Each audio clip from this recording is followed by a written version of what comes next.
एक साधक का सवाल है, जी वृंदावन के बड़े बड़े संत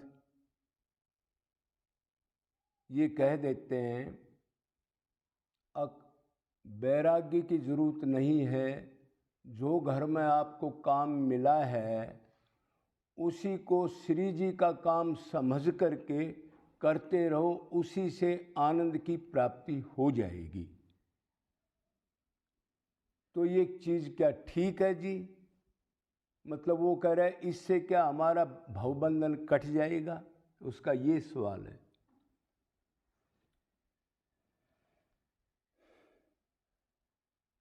तो इसके अंदर तो सबसे बढ़िया ग्रंथ भगवत स्वरूप भगवान श्री कृष्ण ही है। भागवत बनाया आज तक भक्ति का निचोड़ सार के लिए।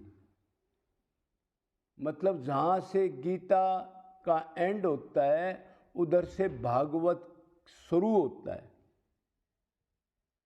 कि उधर भगवान ने कहा सर्वान धर्मों परित्यज्य, आखिरी श्लोक है ये। भगवान ने कहा ये सार है, माम एकम शरणम व्रज। और भागवत में पहले ही कह दिया, अगर धर्म अर्थ काम मोक्ष को जो देखता भी नहीं वो कृष्ण के प्रेम को प्राप्त कर सकता है, अगर ठीक गुरु की साधना से ठीक साधना करे। और वही भागवत कहती है अगर भगवान से अनुराग होगा, मतलब प्यार होगा, भगवान को आप चाहोगे, भगवान की कोई भूख होगी, तो आपके पास दो चीज अपने आप आएंगी, ज्ञान और वैराग्य। तो इसका मतलब वो भागवत को झूठी कर रहे हैं। भाई तीन तत्व हैं, एक परमात्मा, एक जीव, एक प्रकृति जिसको माया कहते हैं, जिसमें हम उलझे पड़े हैं। तो भगवान शक्तिमान है, उसकी दो शक्ति हैं ये जीव और माया, मतलब उसके अंडर हैं, स्वतंत्र नहीं है। तो अगर जीव आज तक इस माया में शरीर अपना समझ के मैं मेरा में और ये संबंध बना करके दुख भोग रहा है, मतलब उसमें मन लगा रखा है उसने, तो भगवान से वो तो लाखों किलोमीटर दूर है। तो उधर मन लगाया तो भगवान एक साइड में हो गया। क्यों? दो ही चीजें, संसार में मन लगेगा तो भगवान को दूर कर देंगे, और मान लो भगवान में मन लगा तो संसार से वैराग्य ऑटोमेटिक हो जाएगा, करना नहीं पड़ेगा। अगर आप ये समझो मुंह से राधे राधे कृष्णा कृष्णा राम राम नाम लें और मन से संसारिक चिंतन करें तो वो तो अनंत जन्मों में नहीं होगा, उसी को आप भक्ति मान लो। तो फिर आपको मजा आ गया, भाई ये तो बहुत बढ़िया भक्ति, सारा संसार का काम हो रहा है, आसक्ति भी है, ब्याह शादी भी है, कोठी भी बना रहे हैं, और गुरु ने कहा जी नाम लेते रहो। ईश्वरीय जगत में कोई भी कर्म मन से नोट होता है। ये श्रवण अक्षरों में जो लिख ले साधक, वो स्टार्ट कर सकता है भगवान से अनुराग करना। फिर मान लो वो ये कहते हैं अब बगैर वैराग्य के धर्म से कर्म करो और श्री जी का समझ के करो। कोई ऐसा है दुनिया में जब तक अंतकरण शुद्ध नहीं होता जो श्री जी का नाम लेके कर्पों को अर्पण कर दे? पहले साधना से मैं मेरा का भाव चला जा, दे आत्मिक बुद्धि खत्म हो जा, कर्ता भाव खत्म हो जा, तब तो कर सकता है। ऐसे कहने से कर देगा वो? तो ऐसे किसी जीव आत्मा को, ठीक है वो अपने सिद्धांत पर ठीक है, लेकिन शास्त्र यही कहता है अभी एक साइड में ही होना पड़ेगा आपको। बीच में रास्ते के खड़े होने से आपका काम आनंद प्राप्ति का लक्ष्य हासिल होना असंभव है।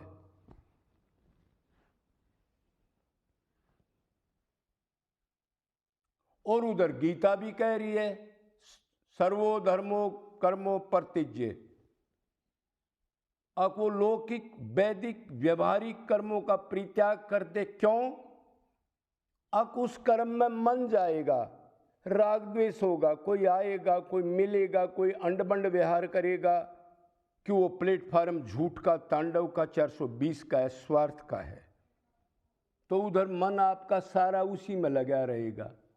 तो कहता हूँ शरीर के धर्मों का परित्याग करके आत्मा का धर्म मेरे में मन लगा अर्जुन, बस यही तरीका है।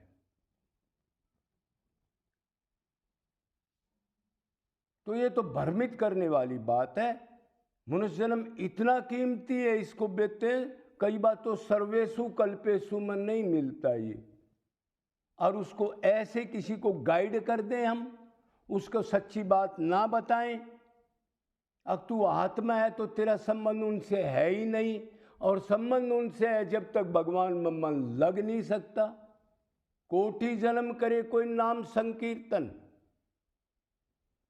ये तो चैतन्य महाप्रभु कह रहे। मतलब मुंह से, हाथ से, आंख से, कान से, इंद्रियों से वर्क करे और मन में संसार का चिंतन करे, नाम ले, तो वो तो ना से तो अच्छा है। मतलब 100 नंबर लेने हैं तो 5-7 बहुत टाइम में ले सकता है वो, लेकिन लक्ष्य की प्राप्ति अंतकण शुद्धि नहीं हो सकती। तो हम किसी को भ्रमित करने नहीं आए। और फिर उनसे ये पूछो, अब जी घर में ही प्राप्ति, आनंद प्राप्ति भगवान मिल जाते कर्म करते हुए, तो आप क्यों घर छोड़ दे, फिर आप घर में ही रह जाते? पूछो सवाल। उधर ही प्राप्त कर लेते, फिर छोड़ने की क्या जरूरत थी? तो ये भ्रमित करने वाली बातें एक्चुअल क्यों मनुष्य शरीर कीमती है, एक बार खो गया इसमें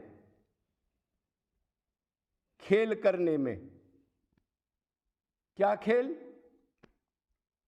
अब संसारिक कर्म सारे करो और श्री जी को कर्म अर्पण कर दो, और भगवान के लिए कोई आंसू नहीं, व्याकुलता नहीं, संसार फीका नहीं लगता, और लक्ष्य की प्राप्ति हो जाएगी। तो ये तो जीव का भ्रमित करना है, और इसका हो सकता है भगवान दंड भी दे दे। क्यों? अब भगवान ने मनुष्य शरीर सिर्फ भगवत प्राप्ति के लिए किया है,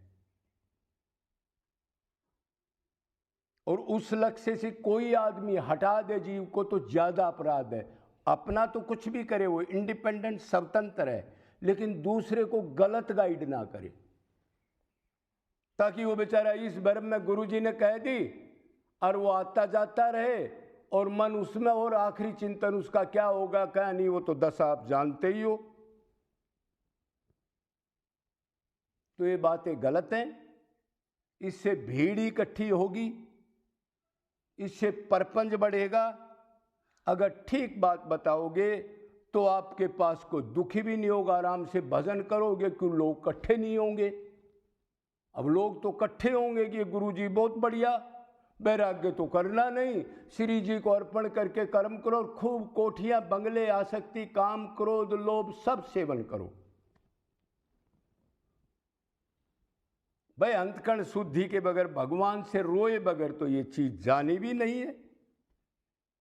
खाली एकांत में शरीर की भक्ति करो जब नहीं जाती, संसार में रह करके जो मिनट मिनट के अंदर ईर्ष्या, जलन और तरह तरह की कामनाएं, तरह तरह के काम करने पड़ते हैं, तो मन तो एक है, कोई 1000 मन थोड़े ही हैं भाई।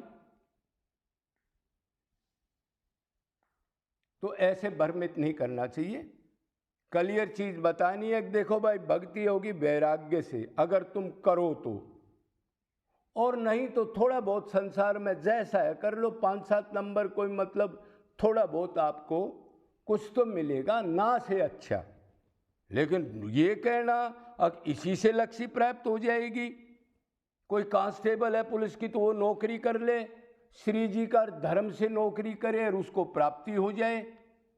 धर्म से नौकरी करेगा तो नौकरी ही छोड़ देगा, कि उधर तो तांडव है, सारा गलत सलत काम होगा, या तो उनमें मिलेगा जेब कतरों में, या फिर छोड़ देगा।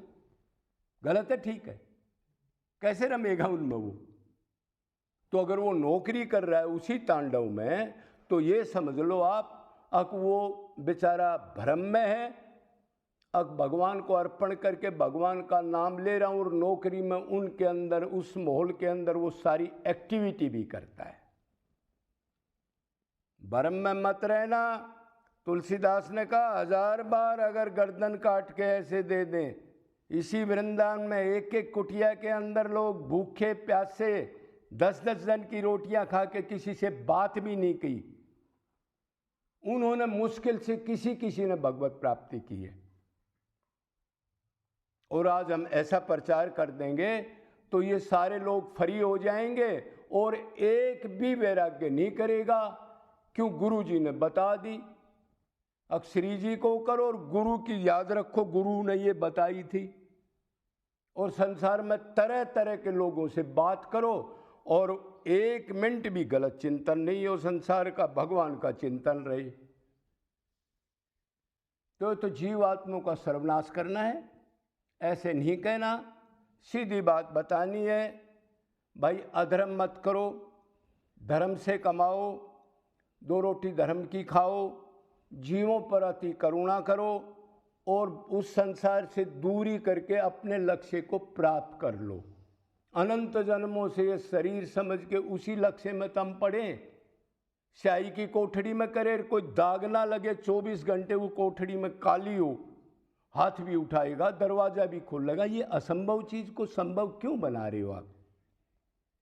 तो असली साधक को ये बात नहीं माननी चाहिए। और जिसने टाइम पास करना हो और 5-7 नंबर लेने हो और माला टांग के भगत समझ ले जो, उसका तो क्या इलाज है भाई, उसकी मर्जी है, स्वतंत्र है, अपने कर्म जन्म को कैसे भी खोए। भगवान ने तो ये जन्म दे दिया। तो सावधान हो जाओ। भक्ति के 2 ही पुत्र हैं, ज्ञान और वैराग्य। ज्ञान ये है कि मैं आत्मा हूं, मैं शरीर नहीं हूं। शरीर नहीं हूं तो शरीर के संबंधियों में क्यों जूते चप्पल खा रहा हूं? मेरा तो पिता भी वही है, बाप भी वही है, पत्नी भी वही है, बेटा भी वही है। माम एकम शरणम वर्ज, दूसरी शरण नहीं होनी चाहिए। भगवान की भक्ति कर रहे हो, कृष्ण की बात नहीं मानते और गलत चीजें बता रहे हो। माम एकम, माम एव, बार बार गीता में ये शब्द कहा है, एव एकम, मेरी ही, और किसी की नहीं। देवता संसार की तो शरण ही क्या है, वो तो सड़े हुए माया के अधीन है। बाप हो, बेटा हो, कोई भी हो, कर्म भी सारे ऐसे ही हैं, खासकर कल युग में, कि वो अधर्म से ही कर्म होते हैं। इधर धर्म से एक दिन में कर्म नहीं कर सकता, मतलब भगवान मन की नोट करता है। एक दिन भी कोई आदमी ऐसा नहीं जो मन में गलत संसार का चिंतन ना करे, एक भी अंतकण प्रेम करे बगैर। भगवान से प्रेम करके उतनी मात्रा में शुद्ध हो सकता है। और उसके लिए तो वैराग्य, एकांत, दीनता, जीवों के प्रति दया, सेवा, संसार से बचना मेन काम है। संसारिक लोगों से बच जाओ। संसार इकट्ठा करोगे तो फिर वही उधरी जाना पड़ेगा जहां भीड़ जाएगी। तो ये सावधान हो के, जिसने लक्ष्य प्राप्त करना है वो इस चीज को पकड़ना चाहे तो पकड़ सकता है, और टाइम पास करना चाहे तो भाई कोई भी कर लो, ये शरीर तो छूटेगा और आगे तो फिर शिकंजा तो कसा जाएगा। बोलो वृंदावन विहारी लाल की जय जय।